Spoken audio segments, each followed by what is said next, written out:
Ya, saya percaya itu. Tetapi untuk membangkitkan motivasi bukan lewat punishment, that's the key kan, kuncinya. Kalau dimarah-marahin terus karena salah, nggak capek terus marah, begitu mencapai diem, nah berarti kamu tuh hanya setengah.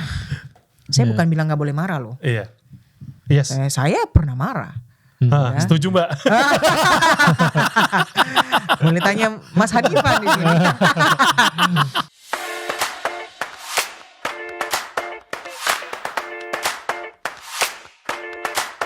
Tadi itu kan ada bahasan terkait sosial media. Nah ini juga ada kaitan ini Mbak. Karena belakangan ini banyak banget betul. leader-leader yang rame juga ya Mas ya. Dia marah-marah di sosial media Mbak. Karena target dari timnya itu sesuai KPI nggak achieve. Nah tapi ketika itu sudah achieve, leader itu tidak memberikan reward dan recognition. Nah makanya itu diramaikan lah sama timnya atau karyawannya. Nah itu mungkin kalau tadi reward and punishment, kalau dia tuh panis. Nah ya jadi ada fenomena itu menurut Mbak Anita gimana Mbak? Iya mungkin leader itu belum ngerti yang tadi saya cerita bahwa ini ilmu sosiologi dan antropologi ya. Iya Abraham Maslow tadi. Pasti dia belum ngerti manajemen Belum baca teori. itu dia. Ya, coba bayangkan kalau kita nih kerjaannya dihukum terus. Iya. Going back to parenting. If it's your own child. Aduh. Hukum aja, taunya hukum aja. Kira-kira jadi gimana ya? Kabur dari rumah. Ya, saya baru mau ngomong. Iya. Ya, atau kalau dia karyawan sebuah perusahaan maka kabur ke Kantor lain. perusahaan lain. Perusahaan lain. Ya, ini yang kadang-kadang saya ngerti ya. Saya kadang suka, saya bisa mengerti, tapi ini kalau ada dari nyalakan people yang tipe leadershipnya masih begini, tolong dipertimbangkan ya. Ya, you have to understand. Kalau kita hanya punish, nggak pernah recognize, ya nggak pernah reward. Yang ada ya tadi Hanif bilang gitu. Anak kandung aja bisa kabur. Ya. Minta dicoret dari kakak. Ups. Ya, jadi hati-hati ya dengan dengan permainan yang kebanyakan punish tadi gitu. Menurut saya punishment itu sebenarnya the lowest form ya of motivating. Ya, saya percaya itu. Tetapi untuk membangkitkan motivasi bukan lewat punishment, that's the key kan, kuncinya. Gimana sih kita itu membangunkan seseorang, nggak gampang loh ini, ya, supaya mereka itu termotivasi karena something else, bukan karena takut dihukum. Iya. Ya. Itu susah di situ sih. Nggak gampang loh. Nggak gampang ya kalau sampai harus gimana move towards itu kan self actualization kan. Gimana supaya orang punya rasa bangga and kita bisa reward mereka gitu dan mereka semangat kerja. Memang nggak semua orang bisa. Ada beberapa orang yang memang sorry ya istilah saya tuh dari segi profile, mindset semuanya sulit diubah. Fix mindset. Ya fix mindset ya dan dia selalu menganggap dirinya playing victim ya, victim mindset. Iya. Ini paling bahaya ya, nyalakan people, jangan main victim mindset terus ya. Wah ini mah perusahaan curang lah, ini mah saya mah selalu gini, saya mah nggak pernah dipromosi gitu, selalu gitu terus. Iya. Hati-hati ya, saya udah selalu awal-awal bilang sini keluar nih istilahnya ya, playing victim ya, jadi korban terus. Saya ini korban, hati-hati nggak kemana-mana nanti. Ya, I have to warn you. Ya, if we keep on having this kind of mindset in our life ya, kita susah kemana-mana ya, karena terobosan dalam hidup ini ya, breakthrough ya, apapun itu ya, economical breakthrough, financial breakthrough, social breakthrough itu nggak bisa ya dengan mindset yang seperti itu. Perlu mindset yang penuh inovasi. Ya, jadi hati-hati jangan bermain victim mindset tadi, playing victim mindset gitu ya. Nah, jadi kembali lagi tadi, kalau kita hanya karena kita bukan robot. Ya, kalau dimarah-marahin terus karena salah, nggak capek terus marah, begitu mencapai diem, nah berarti kamu tuh hanya setengah. Saya bukan bilang nggak boleh marah loh. Iya. Yes. Saya pernah marah. Ya. Setuju Mbak. Boleh tanya Mas Hanifan di sini. Ada saatnya saya marah. Iya betul. Karena nggak mungkin kita punya anak nggak pernah dimarahin, mana mungkin? Betul. That's impossible. Ada di sini kita yang nggak pernah dimarahin seumur hidup, nggak ada gitu. Ya, marah itu dosisnya tepat, bagus buat kesehatan. Ya, karena kita nggak boleh merasa self entitled ya, akibatnya kita jadi spoiled ya. Marah itu membuat kita ada sedikit mental pressure, terus kita self reflect kan. Kenapa saya ada di posisi yang nggak enak ini gitu. Nah tapi kalau digituin terus, dia nggak balance. Ya, dia kan nggak balance. Akibatnya apa? Dia selalu manajemen by fear ya. Oh iya. Penuh dengan ketakutan. Ya, manajemen by fear ya, fear doang tapi nggak ada rewardnya sama sekali. Ya saya pernah ngalamin misalnya, oh ya ini manajemen by fear tapi masih ada rewardnya. Artinya at least people can still smile at the end of the day. Iya. Karena oke lah memang diomelin tapi begitu mencapai ada bonus. Bonusnya luar biasa. You can still smile kan? Iya benar. Ya, and then you go healing kan? with that big bonus kan? Betul. Jadi kita kayak ada balancernya gitu.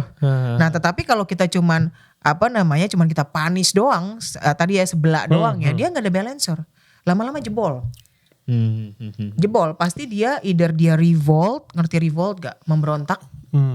Atau dia pergi. Bukankah itu yang terjadi kalau kita baca sejarah ya?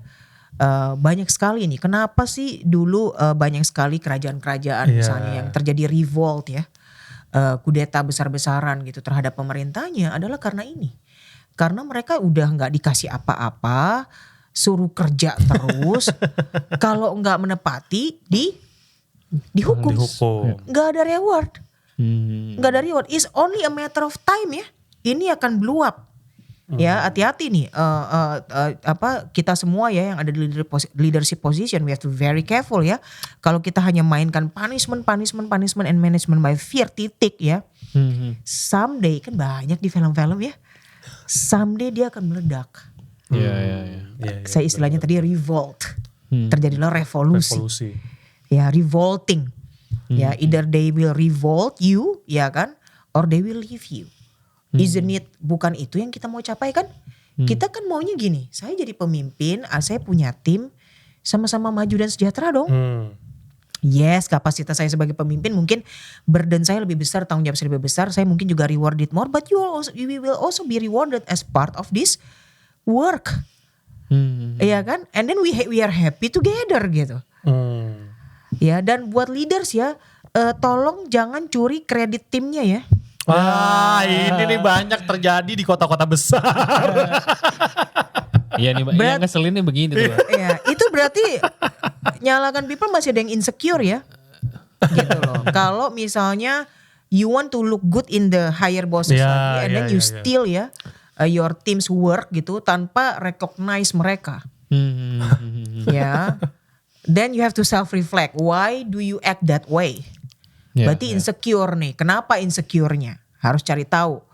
Apa takut nanti suatu hari tim kita lebih tinggi dari kita? Well, can you press them forever? Come on. Might be as well someday kalau dia lebih tinggi dari kita, dia akan bilang gini loh. Oh, karena imam nih saya jadi hari ini. Mendingan dia ngomong gitu loh. Iya betul. Daripada suatu hari dia sukses dia ngomong gini. Lu tau gak gue benci banget sama bos gue dulu. Jangan sampai ya kita ada proyek bagi ke dia. Lu pilih yang mana? Yang pertama lah, bener. Iya. Jadi kalau masih ada nih perilaku seperti ini ya, yang berusaha stealing kredit ya dari timnya ya, dan membuat timnya selalu ada di belakang kelihatan jelek, dia melulu yang mau kelihatan bagus and get all the credits gitu.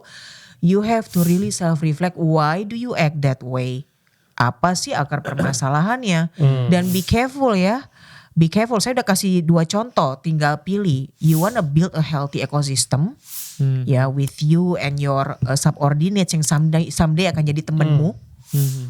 Kan gak selamanya ya jadi bawahan kita, bener gak? Iya. Ya pada saat ini 20 tahun lagi gak tahu. Betul. Entah jadi partner atau di atas kita ya. Exactly. And it's very normal in life. Betul. Karena jalan orang berbeda-beda ya. Setiap orang berbeda jalan dan kapasitasnya lain-lain gitu. Belum lihat finish lainnya gitu kan. Nah jadi be careful ya in what you invested. in the present gitu. Karena you don't know what will happen in the future. Ya, don't do that gitu. Ya, jadi tapi saya akan sarankan coba self reflect dulu. What's wrong with you? Kenapa sampai harus bertindak demikian? Yeah. Ada a certain level of insecurity. Ya, Ya. ataukah gini deh simpelnya, kalau takut dilewatin, ya jangan dilewatin dong. Diajak naik bareng. Gimana caranya juga kamu punya nilai lebih. Saya nggak bilang harus master of all trades ya. Semuanya bisa, nggak mungkin. Tapi kan leaders, mereka look up to us as a leader itu ada satu profile atau quality yang mereka bisa look up to gitu loh. Walaupun kita nggak perfect di setiap arena gitu kan ya. Nah itunya yang harus kita bangun. Bukan kita harus jadi expert di semua bidang, enggak gitu. But they will respect you for something and find that something. Ya, and be secure with it and always grow kan. Growth mindset kan in many areas yang bisa still inspire your team gitu. Ya, ini kembali lagi ke adaptive leader ya. Ini adalah sebuah journey yang tanpa henti gitu ya. Iya, karena memang susah juga sih Mbak ya kalau misalkan kita bisa menginspirasi orang untuk bertindak seperti yang kita mau, apa perusahaan mau tanpa harus ada tadi diomongin rewardnya lo dapat kayak gini, kalau nggak ngelakuin lo punishmentnya ini loh. Karena yang saya tahu juga di agama pun kan juga ada begitunya ya Mbak ya. Misalkan kalau lo berbuat baik dapat pahalanya sekian. Ya mungkin itu sebagai cara salah satu cara awal untuk mau berbuat baik seperti itu. Tapi ketika itu sudah jalan ya kita berbuat baik bukan untuk pahala kok, kita untuk ngejar Tuhan. Let's say kayak gitu. Ya itu kan yang tadi yang apa di segitiga paling tinggi. Tadi. Betul. You don't do it because you'll be punished or rewarded gitu. You do it because you know your mission. Aktualisasi diri. Aktualisasi diri. Your vision and mission in life gitu. Nah itu kan enak ya kalau udah bisa sampai di posisi itu atau kita bisa membawa tim kita menuju Sampai posisi itu. Bareng-bareng gitu ya. Sama That's naik. the best. Nah tadi kita udah ngomongin, Mbak Anita tadi udah kritik soal leadernya nih. Yeah. Si bos marah-marah terus. Nah kalau misal ada nyalakan people yang apes Mbak. Dapat bos marah-marah mulu kerjaannya. Nah bingung tuh. Udah 1 tahun tuh? kerja isinya dimarahin doang. Boro-boro bonus. Tiap hari dimarahin terus. Nah itu gimana Mbak? Dimarahinnya kenapa? Itu Ya dia kan? mungkin karena KPI Kadang-kadang atau apa kita gitu. mesti baca pola loh. Saya tuh orang yang gak suka larut dalam situasi.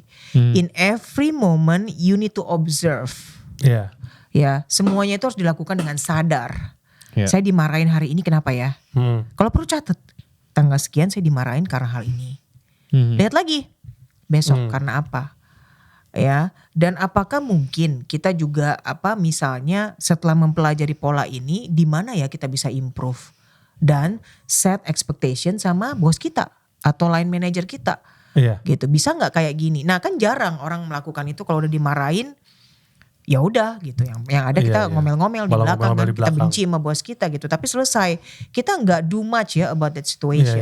Iya. How to change that? Kenapa sih saya dimarahin? Atau lihat siapa yang nggak dimarahin ya?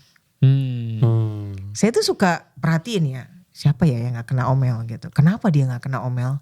You need to learn something loh. Isn't it life adalah kita navigating a lot of thing ya. Kadang ada lubang ya, kadang ada mungkin semak belukar berduri ya, jangan diinjak begitu ya.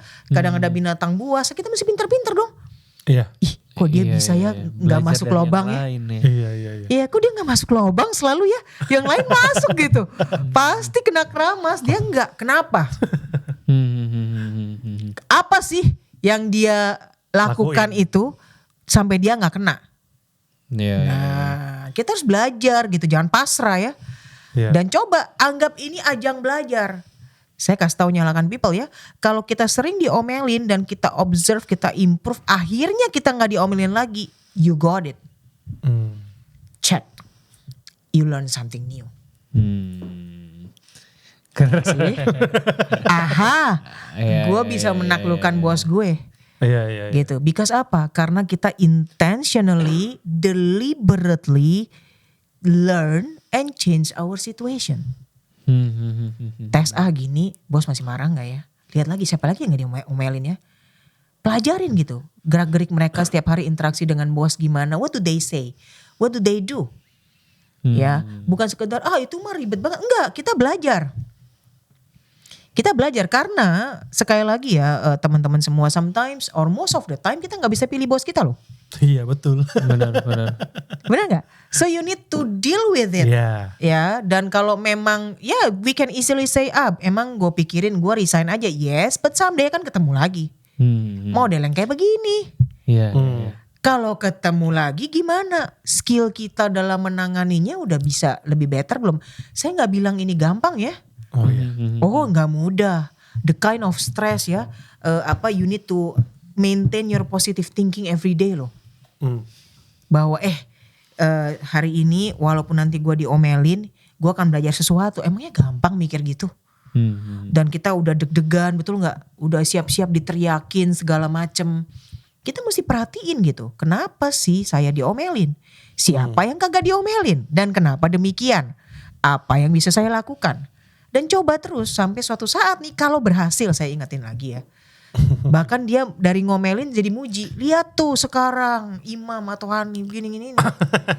Lu boleh bangga, cek. Mungkin saatnya pergi. Iya. Jadi kita lawan dulu ya. Jangan pasrah terus depresi ya Pak ya. Bukan lawan ya, kita coba overcome. Overcome Ya. bahasanya betul overcome. Overcome and learn something. After all ya, again most of leaders itu punya weak points. Nobody's perfect. Ya, punya bias. Ya, walaupun dia sadar nggak sadar gitu. Nah, kita memainkannya gimana? Iya. Pinter-pinter memainkannya, apa sih yang dia cari gitu? Apa sih yang dia cari? Iya, berarti tadi observe, kita mempelajari Iya, kira-kira dulu. orang itu nggak kena omel tuh kenapa? Kenapa? Dan yang kedua baca buku biografi. Biar belajar observe. Baca buku Madonna. You'll be surprised ya when you look at satu bunch of people yang diomelin ya, ada minimal satu yang gak diomelin. Iya sih, bener sih, ada. You'll be surprised gitu, because I've been doing this. I've been doing this ya. Saya selalu cari siapa yang gak kena omel, kenapa demikian. Benar. Sih kebanyakan pasti gak mikir begini.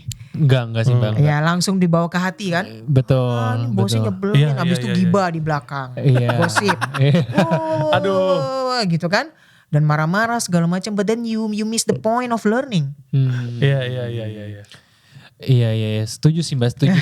Karena memang kebanyakan orang itu, apalagi sekarang eranya sosial media ya Mbak ya. Iya. Ketika ada ketidakadilan, dia merasa nggak ada ketidakadilan, mereka tuh memviralkan itu di sosial media, sama seperti yang tadi aku ceritain di Marah-marah. Yang tadi marah-marah tadi. Yang kita sebut nama aja deh. Luna Maya waktu itu marah-marahin anak buahnya.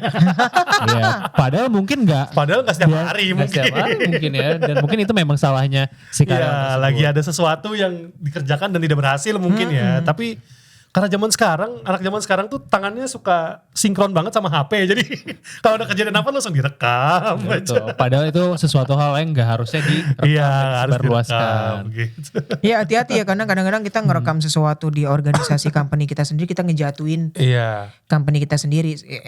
Unless you are thinking about resigning tomorrow. Nah if you don't ya, dan masih dapat gaji dari situ, be careful ya. Iya. Kalau something happens with that organization gitu, jangan lupa your posting itu is not only about you, it can also be about other people. Karena gini, marah-marah itu yang kita lihat bisa snapshot doang dari suatu situasi. Betul. Only at that moment. Iya. What happened before that and after that nggak tahu. Apa sih root cause-nya? Nggak tahu juga. Apakah leader boleh marah-marah? Boleh. Tapi usahakan ya, memang you need to maintain ya cara marahnya gimana, semarah-marahnya. Ya gimana supaya tetap etis. Iya. Ya tapi kadang-kadang leader meledak marah bisa nggak? Bisa. Kalau itu fatal sekali. Ya. Dan kalau kita, kalau kita belum di posisi leadership kita nggak ngerti. Kita hanya snapshot, marah-marah kayak gini kan nggak boleh gini. Sampai you become leader. Iya. Membawai tim. Atau jadi seorang entrepreneur atau business leader, ya, dan dapat pressure dari shareholder, ya, bahwa kalau nggak achieve maka akan ada layoff besar-besaran atau apa, ya, then you start to understand, oh segitunya ya target itu harus dihargai gitu, karena ada menyangkut hajat hidup juga gitu ya, difficult situation gitu. Nah kadang kita mudah ya tinggal ngerekam zaman sekarang memang terlalu mudah ya, tinggal rekam sini rekam sana. Konteksnya apa dulu? Iya betul. Iya. Konteksnya apa dulu nih? Marah-marahnya kenapa aja kita nggak tahu ya. Siapa di dalam ruangan itu mungkin nggak clear Kita tahu, juga. betul. Ya konteksnya kita mengupload gitu, kita mau dapat apa? Iya kan? Iya. Ya jangan sinking your own ship ya. Iya betul. Kalau betul, kamu betul, masih betul. di perahu itu jangan tenggelamin ya. tenggelamin. Nanti kamu ikut tenggelam. Iya. Tapi kamu mau tenggelamin pun, kalaupun kamu nggak di situ, pikir ya ada orang lain yang ada di perahu itu. Masih di situ. Betul. Jarang orang mikir gini ya. Ya kadang kita tuh terlalu mudah gitu, tangan kita terlalu ringan. Ya mengatakan sesuatu, memposting sesuatu, Iya. mikirnya belakangan. Nggak mikir panjang sih. Ya kita nggak mikir panjang dampak dari itu, dan kita mikir ini biar kapok aja manajemennya. Iya mungkin kapok in one way ya. In another way saya nggak tahu juga itu melanggar aturan perusahaan nggak main posting ke publik. Iya. Ya saya juga nggak tahu ya. Dan hati-hati ya what you post ya. Gitu. Beberapa perusahaan menegaskan loh tidak boleh sembarangan mengatasnamakan dan lain sebagainya, membocorkan, dan itu bisa fatal akibatnya ya. Jadi be careful what you are dealing with gitu loh. Itu pesan saya. Sebaliknya tadi yang marah-marah tadi ya kenapa marah gitu ya sebagai seorang leader. Ya dan karena kita ini manusia, hati-hati juga ya, kadang-kadang kita itu membawa our personal life into professional life ya. Mungkin lagi ada burden di personal life, kita nggak bisa profesional. Be careful also with this. Karenanya seorang leader selalu harus manage their stress level. Betul. Bagi yang mau jadi leader ya, untuk nyalakan people ya, you better know how to manage your stress ya, with all the pressure in your personal life and your professional life. Kenapa pengen jadi pebisnis sukses yang masuk ke Forbes misalnya, top 100 ya, 30 under 30. You have to understand first ya, the burden of living in that position. Bisa nggak we stay professional? Betul gak? Nah ini semua harus dipelajari. Ya, kalau kita nggak punya kapasitas itu, ngerti maksudnya ya. Jadi hati-hati ya, selalu manage dan manage hati-hati ya, dan buka forum buat ngobrol sama tim ya. Iya. Bener gak? Betul. Ya, kadang kita bisa one on one sama mereka, kita tanya kan, what do you think about me? Saya nanya gini ya. What do you think about me? What can I improve? Nah itu skill yang susah sih Mbak. Gak gampang. Gak gampang sih Gak Mbak. gampang. Karena terima kritik atau masukan dari orang lain tuh gak semua orang mau terima ya. Yes. Betul. Gak mudah. Dan seringkali leaders tuh masuk ke blind spotnya ya. Karena dia nggak bisa terima kritik dari orang lain, karena nggak gampang loh, apalagi kalau kita sukses banget loh, kita makin nggak mau terima loh. Betul. Kenapa? Karena kita merasa, tunggu dulu, lu siapa ngeritik gue gitu ya? Iya. Lu belum bisa di level gue. Ya, lu tahu nggak? Kita beda bos. Iya, sampai di sini gue udah melalui yang lalu tuh nggak ada apa-apanya. Betul ya. Tapi ada baiknya kita tetap membuka pintu ya. Untuk saya nggak bilang sembarang orang ya, tim kita minimal yang dekat dengan kita itu untuk bisa kasih masukan. What did I do wrong gitu kan? Iya kan? Kamu happy nggak under my leadership? What can I improve? How can I support you? Gak gampang ya. Susah banget. Banyak orang pengen jadi leader ya, pengen dipromosi tapi nggak ngerti ngelakuin ini, gimana dong? Standar saya tinggi ya buat leadership ya. Kalau manager beda. Ya kalau buat leadership, I have a high standard. Because it's not easy to make people follow you because of their heart ya. Not because of something. Wah itu susah. Ya, nggak mudah gitu loh. Benar. Bahkan ada orang yang leadershipnya buka forum untuk bisa mengevaluasi dirinya aja, kadang namanya dianonimuskan ya Mbak ya. Iya benar. Jadi ketika dia dapat masukan atau kritik, dia tuh jadi gak subjektif gitu Mbak. Misalkan Mbak Anit kasih masukan ke aku gitu ya. Ntar aku jadi subjektif ke Mbak Anit, wah ini Mbak Anit nih kemarin ngeritik gue gitu. Bisa gitu ya mungkin ya. Itu dia. Ya itu sering terjadi. Now that you mention it ya. Iya bagus. Makanya timnya takut. Iya. Timnya takut kasih masukan. Nah, betul. Ini kan tugas seorang leader ya, gimana caranya nyiptain working environment ya, sebuah atmosfer yang orang itu bisa, of course kita juga ngasih masukan ke leader kita juga ada caranya ya. Mau ngeritik orang, apalagi ngeritik atas gitu. Ya, nggak langsung tunjuk gini ya. Mas gini sih gitu ya, nggak gitu juga gitu. Nggak gitu, ada caranya betul, ada cara yang terhormat dalam melakukan itu. Yang ethical, yang terhormat gitu. Nah kalau ini kita bisa ciptakan lingkungan seperti ini ya maka sebenarnya ya saya ngelihat kritik yang di deliver dengan sehat itu ya itu adalah kesempatan seorang leader itu grow.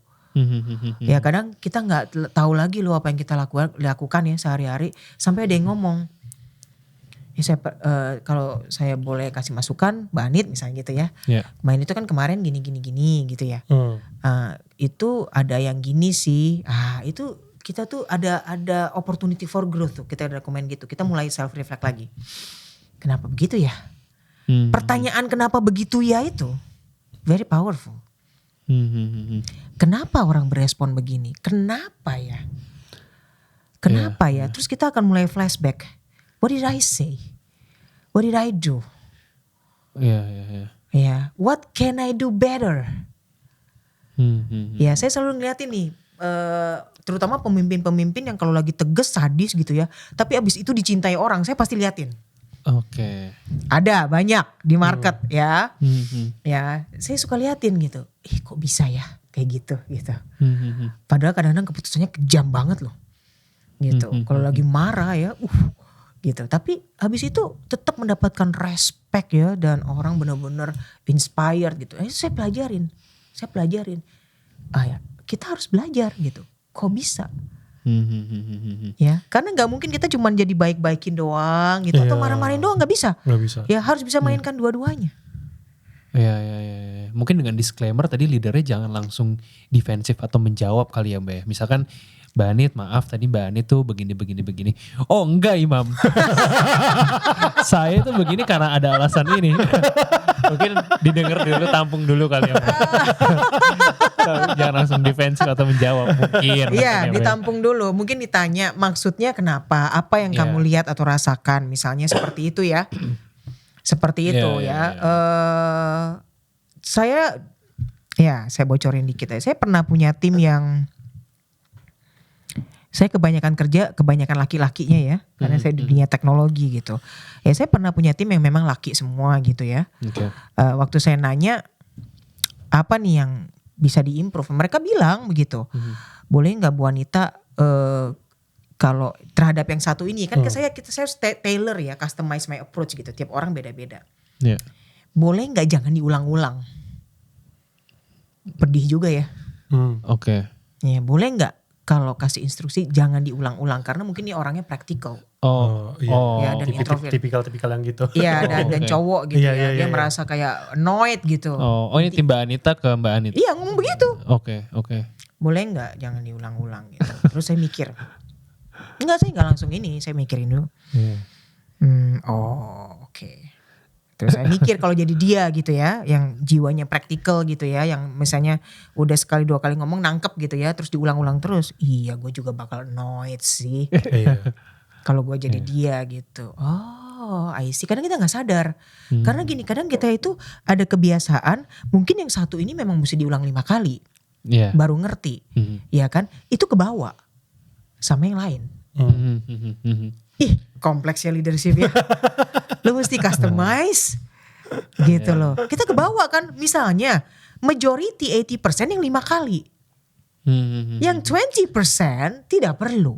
Tapi karena majority ini selalu mayoritas dilakukan demikian, style kita kebawa begitu. Betul. Kita lean towards the majority.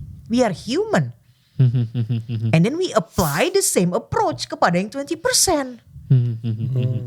Nah kita gak akan tahu ini kalau sesi itu gak dibuka. Benar gak? Jadi sekarang saya masih ke bawah ya, saya human gitu. Waktu saya ngomong sama dia, saya ada pas mau keripit ketiga kali, bisa otaknya inget loh. Stop it. Gitu. Stop. Berhenti. Gitu. Jadi kayak ada, karena kita dapat masukan itu, kita itu jadi kayak ada rambunya. Ya ketika ngelakuin itu. Rambunya bisa nyala gitu. Lampu kuning nih. Saatnya berhenti gitu kan. Oh iya gitu. Nah kalau kita gak pernah nanya tim kita ini blind spot kan, kita nggak sadar. We are doing that every day gitu. Makanya menurut saya masukan itu berharga. Iya. Masukan itu berharga. Ya bahkan dulu my ex line manager ya, posisi yang amat sangat senior ya, melakukan itu ke saya loh. Anita ada masukan apa? Oh dia modelnya gini, kasih saya dokumen, saya mesti ngisi sendiri ya, my own strength, weakness, my own plan. Nanti ada section buat beliau loh. Oke. What do you think about your gitu. Ya terus kadang-kadang kita gak berani isi ya. Iya. Gitu. Saya isi loh. Saya isi ya, cukup komprehensif. Kamu tahu apa yang dia bilang? Saya appreciate ya. Kamu termasuk cuma segelintir orang nih yang nulis begini. Gitu. Ini orang yang wah kalibernya udah tinggi banget gitu aja masih mencari ini. Bagaimana kita gitu kan. Dan ketika kita lakukan dengan serius ya, saya sebenarnya seneng loh kalau saya ya. Tim saya benar-benar nyiapin. Mau ngomong apa ya misalnya di occasion ini, wah itu saya seneng loh. Saya kayak bisa refleksi diri gitu ya. Oke. Dan kita bisa grow lagi gitu, become a better person for ourselves and for our team gitu. It's a win-win. Eventually is a win-win. Ya, karena we become better, our approach is better, the team is better. Dan ini siklus continuous improvement tanpa henti. Iya. Wah, kalau bisa menciptakan environment itu luar biasa. Menarik sekali ya. Karena aku tuh pernah memang di posisi aku kan fresh grad ya Mbak ya, di beberapa tahun lalu, dan ada leader sebelumnya memang nanya juga sih Mbak. Dulu pada saat itu aku nggak paham pertanyaan itu maksudnya mungkin seperti ini. Dia nanya apa yang harus diperbaiki, yang sudah baik dan yang belum baik, kira-kira apa yang perlu diimprove. Di situ aku mikir ini kayak pertanyaan jebakan deh. Kita udah seuzon duluan ya. Jadi Ntar kalau jelek-jelekin SP1 lagi. iya, ntar jadi ada tadi subjektif tersendiri lah. Aku jadi entah ditandain, mikirnya macam-macam deh Mbak. Jadi memang dulu masih sesempit itu sih Mbak. Tapi dengan tadi ada pencerahan ini, informasi ini, jadi aku lebih paham sih Mbak. Apalagi aku punya tim juga. Iya. Jadi ya mungkin akan aku terapin juga sih Mbak. Mulai dari internal dulu yang paling kecil. Aku tanya dulu. Karena jujur kita gak sadar kok ngelakuin banyak hal. Banyak blind spotnya kita as a human being gitu loh. Kalau gak gak dikasih tahu orang kita gak sadar. Ya dan ini berharga banget. You get it for free loh. Betul. You don't pay for it. Betul. Ya dan ini comes from their heart. Lebih berharga lagi. Ya karena dari interaksi harian kan. Iya jadi betul. mereka katakan apa yang mereka rasakan gitu loh. Iya gak? Jadi ya berharga buat kita tuh berharga gitu. Kalau sampai leadernya nandain, I feel pity for the leader. Iya, nggak bisa menerima kenyataan. Iya sampai ditandain, oh dia ngomong jelek tentang gue gini-gini. Ya well, again you have a certain level of insecurity. You have to check why is it that way. Tapi kalau misalnya teman-teman bilang, tapi leader-leader kayak gitu asik-asik aja tuh di posisinya, ya iya gitu loh. Iya. Ya karena again menjadi leader itu kan multifaset ya. Kadang-kadang di aspek itu dia lemah, tapi di aspek teknikal dia jago, makanya dia masih survive gitu kan. Ya tapi kalau kita mau jadi seorang leader yang whole aspects gitu ya, yang holistik ya, arena ini mesti kita perhatikan juga, nggak cuma technical skills kita gitu. Benar. Jadi tadi kata kuncinya mungkin komunikasi juga ya.